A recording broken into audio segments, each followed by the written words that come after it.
hang or I'm go? gonna leave and I'll close the door on my way out, very quietly. That's the point. Right. Now, Okay. what's this record too? Is I that don't, right? that's new to me. I don't know. I That's need to like- turn the camera No, on. but something's not. This right has SP, that's the speed. Oh, boy. Oh, that's going, this one's not going. Now I hit pause. So Where'd that go to? I'm starting now. Maybe pull it out of that, right there? No, it's okay. Oh, I don't know what it is. it was loose. Now that's It didn't go in any place. Where's your microphone? We didn't put the mic Oh. on. We gotta put that on you. Put it on my shirt. Yeah. You can either put it on your pocket or your shirt. What's that? That's okay. Got your notes in there, huh? Yeah. Yeah, okay. That'll be good. Just let that go down like that. Alright.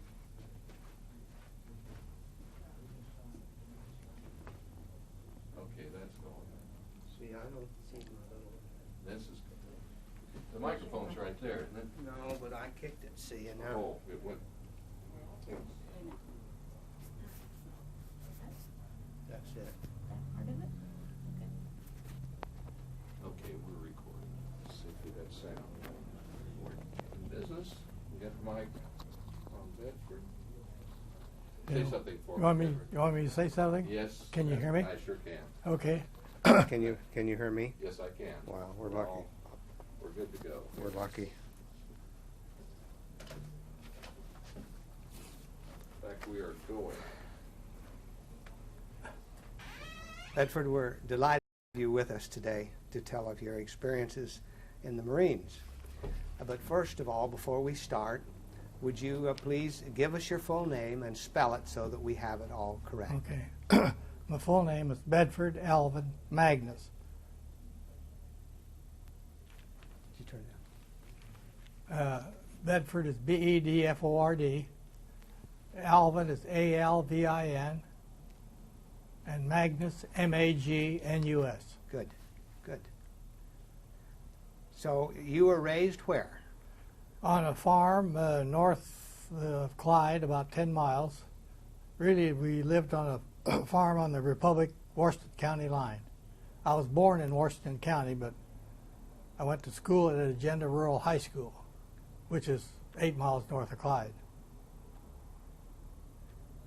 And you then were, what year did you go into the Marines Okay. with respect to your high school? Okay, I graduated from high school in the spring of '43, and September 16th, my dad and I went to Kansas City. I don't know how we got there. I think we took a ride on the freight train, but anyway, I enlisted because my uncle was in the Marines and I liked the uniform. So I left for on later that September 16th when I was inducted, and then I entered San Diego boot camp in the fall of before September 30th, September 29th, at San Diego. I'd never been out of the state, but my dad, my sisters, I had 3 sisters, took me to Belleville, Kansas, put me on the train, got to Los Angeles, California, and was put on a bus and bused down to Recruit Depot. And the first thing we do there is go into a building and get a haircut. And I spent, I think it was 8 weeks at boot camp at Recruit Depot. Why don't you tell us a little bit about that boot camp, because we probably won't be back to this point again. Okay. Well, it was, we drilled a lot. It was physical training. And we lived in tents. And they have a huge parade ground. It must be at least a mile long. Some permanent barracks on the north side. And basically, we just learned discipline and physically. And then shortly after boot camp, I went into communication school. And that was on the Marine Corps base. And attended, and I think that was a 6-week training program. And I was very fortunate there. I was in the upper 10% of the class, so I got my corporal rating very early. And was sent to advanced telephone training in Los Angeles to learn how to become a spliced lead cable. And from there was back to Pendleton for some more training, and then pretty soon overseas. I can't give you the exact timing of that. Now, you said to run cable, is that what you said? No, to learn how to splice cable. Okay. See, the old telephone cables were lead, and you had to run hot lead over it, and you'd splice wires, and then you'd have to seal them on each end. But the ironic thing is, when I've been jumping ahead of the story, but at EWO we run rubber-covered cable, which we taped. We didn't have to use lead cable. But the lucky part for me was I didn't have to do any mess duty because I had the corporal rate and guard duty. I missed a lot of that all the PFCs had to do. So I was very fortunate that I was able to get that advanced training. Okay, now did I miss, how did you get the corporal training? Corporal. I was in the top 10% Okay. of the class. And it was radio and telephone. There was 2 sections, and I was in the telephone section. And there was 7 or 8 of us then got corporal rank. So there was around 70, 80 in the class. That was at San Diego Marine Corps base. So you were out of your basic training, so to speak, in early '44. Yes, yes. And then to Pendleton, Camp Pendleton, and there I was assigned to the 5th Amphibious Signal Battalion. And I can't tell you exactly when, but went to Pearl Harbor to tent camp near Hickman Air Base. And then from there... May I interrupt? Sure. Do you remember any about your trip to Pearl Harbor? It was a ship trip. It was one of the shorter trips I had aboard ship. I think, was it 5 or 6 days? But from Pearl Harbor, we were there just a few weeks. We went to Maui. Back when Maui only had 1 hotel on it, and then we were assigned to go to Island X. We didn't know where we were going, so we boarded ship and was there too early, so we had to go to Kauai, which is another island close to Maui called the Garden Island. We was there 2 nights, and then we took off for EWO, Island X, and all our letters were censored pretty heavily, and I was able to communicate to my parents where I was at by changing my middle initial of my dad's name. I put in I, next letter, a week later, W, O, and mother figured out where I was at just from changing the middle. We didn't have that worked out ahead of time. It's amazing that they could figure it out. But and so we were there at D-Day, but we didn't. Should I go into that part of it now? Certainly. Well, in order. In order, or not yeah. chronologically, Yeah.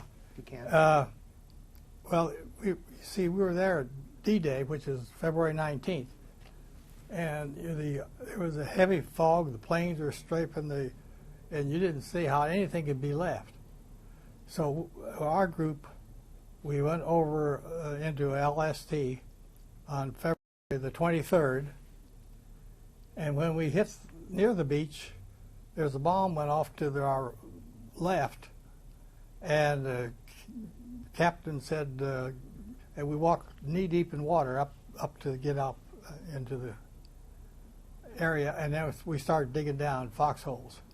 And as we were digging down, they were raising the flag on Suribachi, and the ships were shooting in the air, whistles were blowing, and you'd have thought the war was over, and then the big flag went up. We was only probably 1,000 feet from. See, Suribachi sticks up in the air about 500-600 feet, and we were just below the island, out a little ways below the Suribachi, and then the next 2 nights, they were throwing bombs at us pretty heavily. I didn't sleep nights. The 3rd night I got so tired that I went to sleep. But I was at In the foxhole was a guy from Indiana, Charles Frazee, and another guy from New Jersey.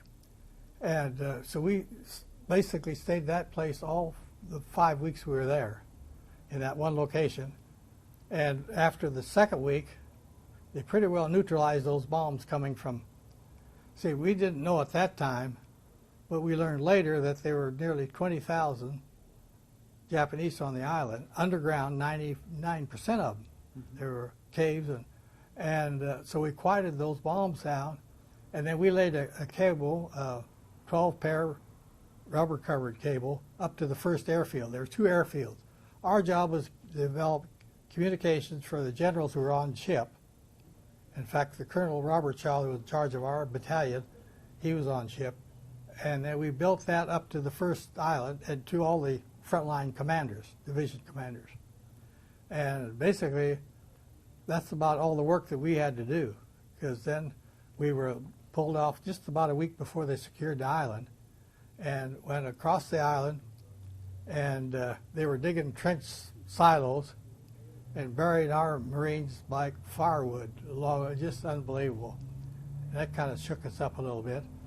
And we went from there to Guam, wasn't it? To see. May I ask you a question now? Back on the Iwo Jima part. Now, was your role always the laying of the telephone Yes. wire as you were in the foxhole? You were just waiting for things to quiet down. Yeah, for the first few days, 2 or 3 days. So that you could get to work. Yeah. And we got the front lines moved up further, and then we stuck 4x4s in the ground, in volcanic ash, and then they were guided. We didn't dig them very deep, but it would have been at least a mile up. See, the island is only 5 miles long, and then we laid that cable up, and that took a few days to get tied up, and so we set up telephone communication from the ships or the beach there to the frontline commanders. Was that cable more than one line in it? We had 10 to 12 pairs. Okay. So there was 10 to 12 circuits in each cable. Okay. And there was only one cable that we were part of. Yeah. Were you carrying a weapon? I had a carbine. Okay. Yeah. I was a sharpshooter in the rifle range on an M1 30 caliber rifle. With a carbine, we had loaded rifles, but thank goodness didn't have to use it. And the 3 of you that were in your foxhole, Yeah. you were all in the same. You all had the same task. Yeah, we were all part of the wire section. They called us the wire section. Really, it was the telephone crew. So we had others there. I forget, there's around 30 of us in our group. Now, what was the cable on spools? Yeah, it was on a spool that they just laid out, and then we tied it near the top, and we had to maintain 15 foot of ground clearance so the jeeps and trucks could go under it. And I'm not sure how many telephones was connected up at the front lines, because we didn't get that far up. It was near the first. There, like I said, there was 2 airfields, and we built to the first airfield, and that's about the end of our activity there. The question comes to my mind is why they would want telephones when they could have used radios. Well, they did have radios. We had radios, and we had some Navajo Indians using the semaphore, or whatever you call that, communication. But we had radios, but sometimes they wanted a telephone. And Colonel Robert Shaw, he eventually come ashore, and we got to see him on the beach there. We were up from the beach a little ways, but that's a good question, though. Why did we? Maybe sometimes the radio, they thought the telephone, they could make more clear instructions and do that. It was we lost a lot of men at Iwo. We lost 7. We didn't know that then, but later we lost 7,000. A third of the Marines lost in the Pacific War was killed at Iwo. There was about 21,000 in the whole Pacific on all the islands. Do you want to describe how well the Japanese were dug in to Iwo Jima? Well, we knew must have been a lot underground, but they were, and we learned later that between their They had tunnels. When you put, on a 5-mile island, they had a huge amount of tunnels. And so the main the weapon for the infantryman was a flamethrower, a vicious weapon. But the first few weeks, 2 weeks I should say, we get up and walk around, and you get to see body parts, hands, ankles, feet, and it gives you kind of an eerie feeling that, it's just how fortunate we were that we come out of that alive. There was a sergeant on Ewo that was killed that won the presidential citation on Guadalcanal, and he turned down going back to the States to sell war bonds because he wanted to be in the war, and he was killed at Ewo. That was a sad part. I didn't know him personally, but it's the Marines are very. It just seemed like they weren't afraid of anything. They weren't. It's just unbelievable. I'm thankful that I was in communications, because if I'd have flunked out in that communications school, I could have been on the front lines, probably not here today. I think I might have interrupted you when you were going on from Iwo Jima, I believe, and I brought you back to. Okay. We boarded ship on the north side and went to Okinawa in that area. There, I didn't go ashore, but we were there 2 or 3 nights. But I saw cause the airplane shot down, at least 5 or 6. They were, when they left Japan, they were to hit a ship. And so we were anxious to get out of there. And we went back to Guam from Okinawa in our small group. We had a huge ship, and there was only about 20, 30 of us left on it. And when we got back to Guam, we was preparing to hit Japan. And then the atomic bomb was dropped at Nagasaki and Hiroshima in August. And we left in early September from Guam for Sasebo, Kyushu, which is part of the main island, but the southern island of the main part of Japan. As we entered the harbor, the captain said, "You're entering the world's largest natural harbor." I don't know if that was true or not, but it was huge mountains on each side of it. And we stayed in Naval Academy barracks, 2 floors, and didn't do much for a couple weeks. And then we started laying a cable toward Nagasaki. Now, Sasebo is approximately 80 miles north. We got to the edge of town through some rice paddies and things. They stopped us. They never did tell us why, but we learned later it was because of radiation from the atomic bomb at Nagasaki. It's fortunate we didn't go any further than we did. We just got to the edge of the city and was stopped to go any further. And then from that point on, we were just a presence there. And let's see, that was September. And then I didn't have enough points. There were several of us didn't have enough points for discharge. So in early April, I went back from Sasebo to San Diego. It seemed like it took forever. We never stopped any place. But I learned later it was 2 weeks from Sasebo, Kyushu to San Diego. 2-week boat ride. And like I say, we discharged there at San Diego April 29th, 1 month before I was 21 years old. Now, I believe you have a flag that you got at Sasebo. Yes.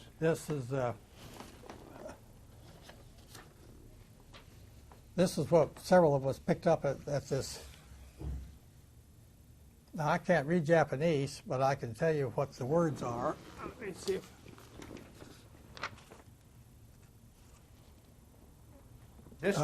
This flag was done by some entrepreneur, wasn't it? An interpreter for us. He was assigned to us to interpret Japanese words. And across the top is Viva Marines, and on the side is my name, and I can't sure which side, the right side or left side. And the other side is Japan, Kyushu, Sasebo, and on the other bottom side is good luck. Okay. So that's, several of us got this from this Naval Academy barracks. But this was, like I said, an interpreter that was assigned to write that and give it to us. It's very nice. So I maybe interrupted you. Yeah. You were back at in the San United Diego. States. Well, then just a matter of a few weeks, I was discharged there April 29th from San Diego Recruit Depot. April 29th. 1 month before I was 21 years old. And then went to telephone and called home. And I can't remember how I got home. I'm sure I went home by train, but I just can't remember how. And then that summer, I worked in the harvest fields and entered K-State in the fall of 46, September. Got a degree in electrical engineering in 3.5 years. I went through 3 summers, graduated in January of 1950. And as what I was afraid, I wanted to get out in the spring. They weren't hiring very, 50% of the engineers did not get engineering work.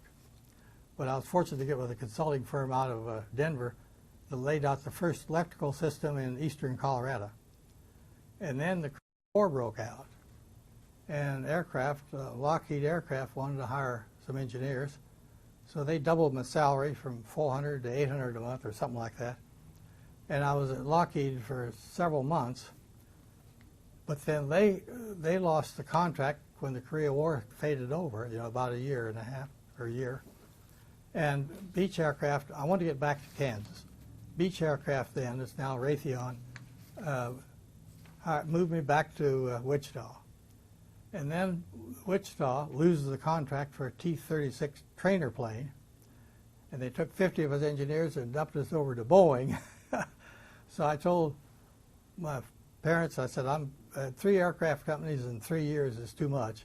So I took a 50% pay cut, went down with Kansas Gas and Electric, KG&E, hired as a cadet engineer, and spent 20 years with them, living in Wichita, Newton, Pittsburgh, Fort Scott, 14 years as a division manager at El Dorado. And then I spent my last 15 years, with KPL Gas Service at Emporia. I was the Emporia district manager. And that brings you up to retirement of June of 91. Do you have grandchildren? Yes. What do you want them to know about your World War II experience? That's a good question. My granddaughter here last Christmas asked me a bunch of questions. Want to know if I ever shot a Japanese, and I explained to him, try to explain to him a little bit. I haven't talked too much to my grandson, but I've talked a little bit about it. And but you see, they don't teach anything about the World War II history, particularly in schools anymore. And I've heard other complaints about this, that but even my own daughters, we have 2 daughters, and they say I've talked more about it. See, I tried to forget about all this stuff for 20 years, but some of it just never leaves you. It's there, and so I've talked more, and I've got a couple of books here that my wife and daughters put together, the pictures and so forth. Yeah, I'm more open to talk about it now than I ever have been before. I suspect, I picked up on that term, never leaves you. Oh, never. And I suspect you've already told us several things that never has left you. That's true. Are there other things? We wouldn't want to miss those those things that never leaves you. The dead body stacked like cordwood, that never leaves you, does it? That's right. But what else might, that you didn't think of it? The amazing thing to me was, even though it was the first time I ever left home, I never got homesick until the trip from when we left Okinawa to go back to Guam, and we had so few on the ship. That was the only period of time that I was kind of homesick. And that lasted for a few days. But the other thing I mentioned before we went into Sasebo, we went through this typhoon, and about 80% of the guys were upchucking, got seasick. And I got a little woozy, but I didn't get that seasick. So that's something that comes back to my mind every now and then. There are very few of us, I would say only 10% of us, that didn't really get seasick from that. And it's amazing. We could have been, you think back, we could have been upset and destroyed. We could have been eliminated from that typhoon. Your granddaughter that asked you the questions. Yeah. What class or what grade is she? What age is she? She's a senior, and she graduates from Baylor University this fall. What do you think her motivation was in asking you? Do you think she had a goal in mind? Well, I'm not sure. Maybe she'd heard her mother talk about us a little bit, although we've never talked to our daughters very much in detail about it, except in recent years. But well, I guess she wanted to know. She didn't realize that I was not up there shooting Japanese. You know, I was doing my job for what I was trained for, but I'm not sure what motivated her to ask. Now, since you were so close to the bomb, 80 miles, yeah. That's and even maybe closer as you... Well, yeah, when we went on the ship up to Sasebo, we could have been much closer. You're right. I don't know how close we were. And then as you laid the cable, you... Well, we only got to the edge of Sasebo. We were still 75 miles from... Okay. Yeah. So what would you have to say to your let me ask a granddaughter question then. Okay. Grandpa, what do you think about dropping the bomb? And well, I think there's been a lot of criticism of it, but if they've not been dropped, we'd have lost several thousand more men. Because if we'd had to hit Japan, and I'm not the only one saying this, there's a lot of people who said that, we'd have lost thousands of more men. And there have been thousands more Japanese killed, probably millions. So it's, you know, Harry Truman made the right decision when he made that decision to go with the bomb, because that shortened the war. That ended the war. What would you change anything on your if you were still back there in high school, and would you go into the Marines? Would you? Well, anything you'd want to change? Well, yeah, I think the Marines is a very good organization. The only thing I think, well, I very well did that, is make sure that in high school you get the very best grades that you can. Academically, you want to be prepared. Because those that didn't qualify and make good grades end up in more dangerous positions. Not that they're all negative, but they have... It's better to be well prepared, whether you're grade school, high school, or college. The person we interviewed just before you said about the same thing, that you need to pay attention, you need to study. He accredited his paying attention and studying to maybe saving the lives of the people on his ship. Oh, I see. You know, and so you're saying kind of the same thing, yeah, in a sense. Well, I give credit to two teachers in high school. I had a very good math teacher, and I loved math. And I was, well, in a class of 20, I was number 2 or 3. So I wasn't the valedictorian, but I was pretty. And I tried on the physical part was my football coach. I was in shape while a lot of the guys who went through that boot camp really suffered. It took them a long time to get in shape. And I just finished, you know. And so those two things, be prepared academically and physically. Mm-hmm. Was the boot camp reasonable? Was it, I've heard pretty severe things about Marine boot camps. Well, they get, the platoon sergeants are to try to instill discipline, but the guys that get in trouble are the ones that mouth back, or they don't follow orders. I've heard them get pretty well ripped down and told to do push-ups, but I guess I behaved pretty good because I never had to do anything out of the ordinary. But you're right, well, I've heard more stories. There's only 2 boot camps. At San Diego and Camp Lejeune and Paris Island on the East Coast. And there have been some sergeants that just go a little bit. It's the most intense physical training, I think, of any military organization. It's what I've been here. Mm-hmm. And my brother was in the Army. Mm-hmm. And there's no comparison in terms of the requirements physically, and maybe emotionally too, or mentally. But I don't regret. I never regretted it. But here again, I was kind of prepared for it because I had a pretty football coach that, you know, had to be prepared. Mm-hmm. He didn't know at the time that that was going to happen, but it turned out that way. I think you wanted to show us your caps. Oh, And your yes. coat and things. Okay. And Well, this is the cap I wear when I go to airports, and Marines will come up and want to talk about it a little bit. And then my brother gave me this cap, and just this past year.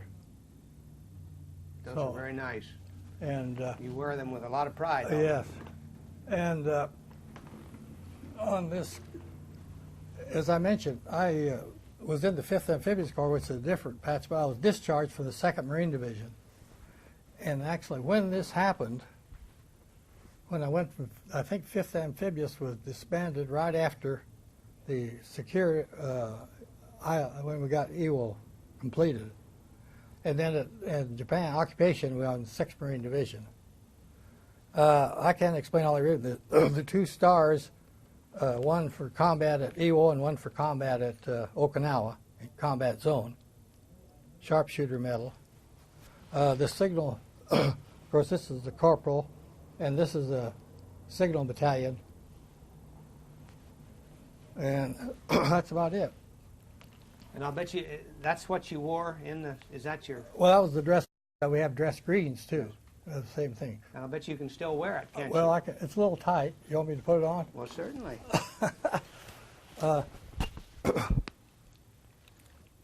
Let me see if I can get. Not many veterans can wear That's their uniforms. I'd help you. maybe a little help on that left shoulder. There we go. See, it's a little snug. But I really weighed more than I. As we get older, it repositions a little bit. But you weigh less now than you, is that what you were Yeah, saying? I was weighing 160 then. I weigh 150 now. Okay. But maybe I got a little heavier up here. I've got dress greens like that's green, and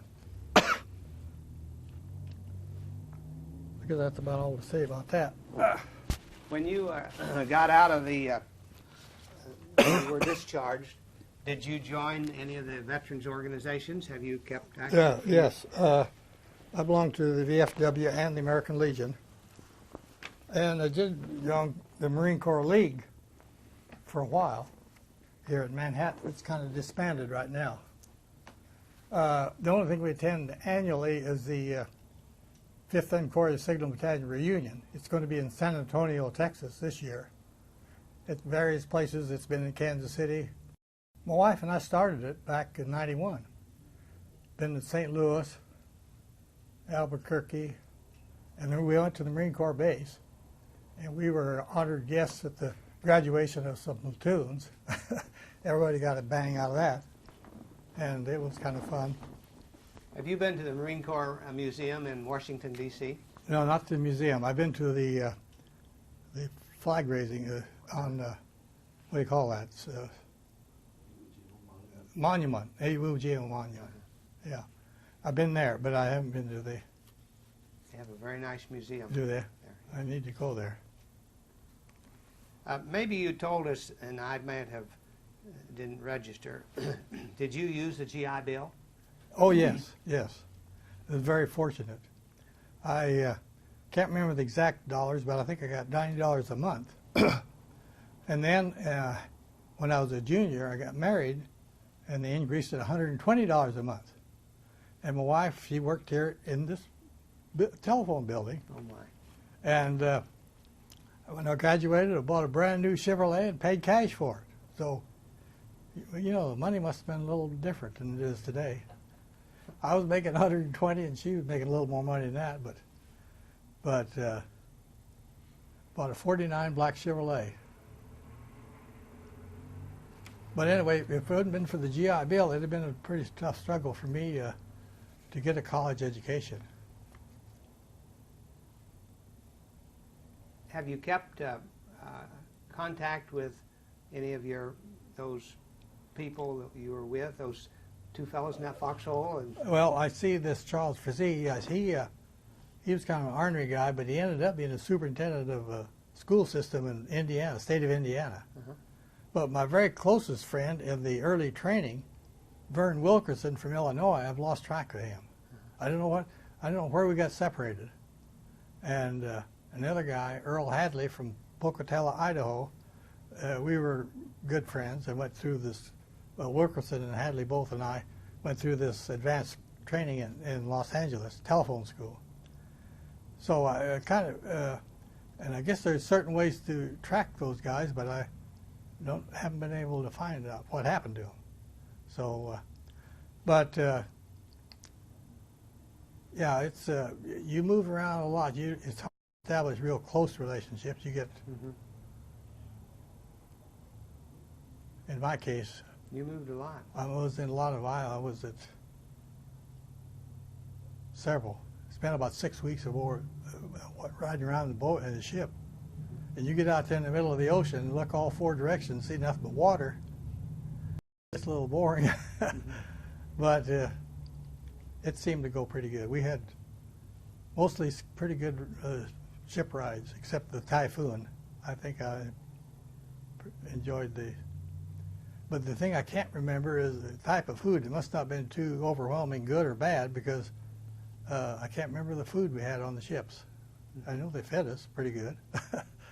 And I didn't mention this at Ewo. We went from K rations is dry food, and we got on Ewo we got C rations, which is we had canned, canned peaches and canned everything like that. So that was an improvement on the food line. And then when we got to Japan, we started getting real good food, fried eggs and pancakes and all that kind of thing.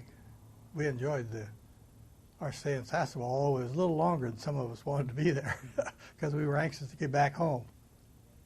And I didn't know when I went back home, I knew I wanted to go to college, but I wasn't sure what I should do. But they kept saying, well, if you're good at math, you ought to go in engineering. And then because I learned a little bit about electrical in this telephone school, I guess that led me into electrical engineering. So it was a good experience for me, and determined my career, I guess. I think we're going to hear that over and over. It seems like we're hearing it. That these experiences did head a person in a certain direction. Yeah.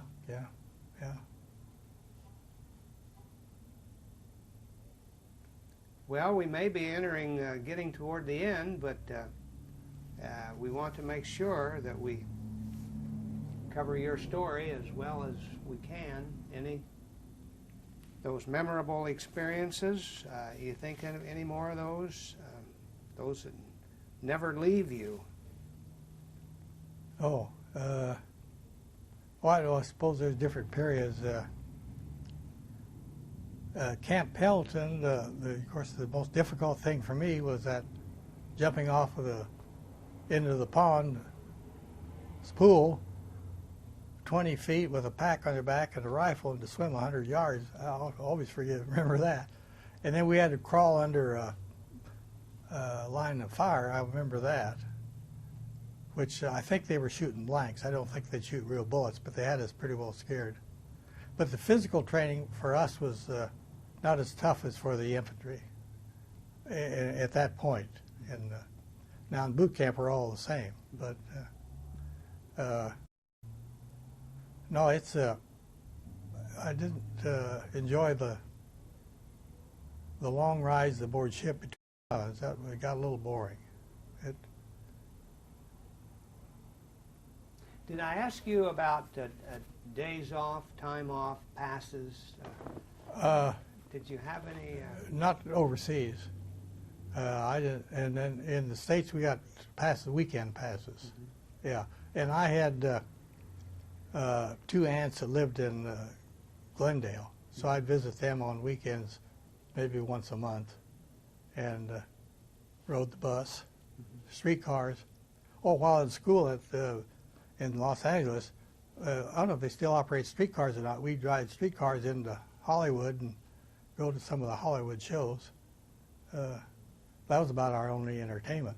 But overseas, I pretty well stayed around camp. I was pretty cautious because guys were getting in trouble. And the MPs, they go out and they'd have a few too many beers and they end up in the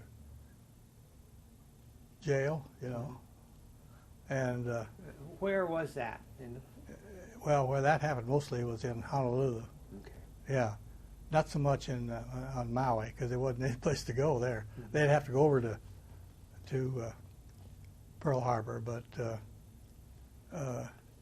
yeah, we went from there over to Maui, and that was kind of didn't know where we were going, and we didn't know how long it'd be. That you could see the ships that had been sunk there. In the Yeah, harbor? we were told where they were going to be, but that was before they built they've got a monument there now, don't they? I haven't been there since. And my daughter and son-in-law have been there, and they've been to Maui. Said there's dozens of hotels, I guess, built there now. It's amazing. I really don't have any, because it won't be the same as when I was there. If I go back, it'll be a different community, wouldn't it? I don't think it'd be night and day. Night and day. Yeah. I think Yeah, yeah, it's so commercial. yeah. Well, I can't think of anything else that comes to mind. I probably will tomorrow. But I tried to answer your questions. We've had a little bit of talk on. You mentioned it was kind of boring on some of those ship rides. Did the fellows play cards and? Oh, yeah, I didn't mention that. On the way to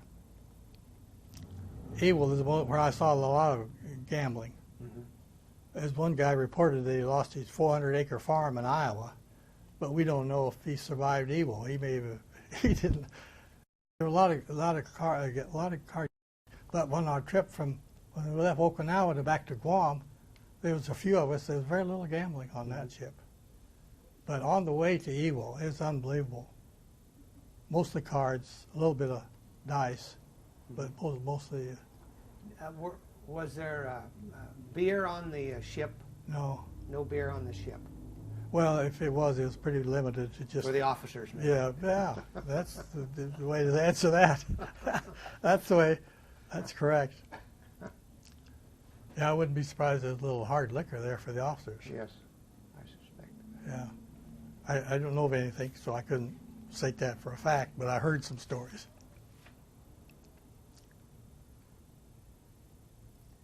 Well, Bedford, we really appreciate your doing this. You have quite a story to tell, going from north of Clay Center. Yeah. Farm kid. Farm kid. Farm kid. Farm kid. Because was it your uncle that was in the Marines? Yeah, he was in the Marines. He must have twisted my arm a little bit, but basically I liked the uniform. And there's a lot of Marines will tell you they like the uniform.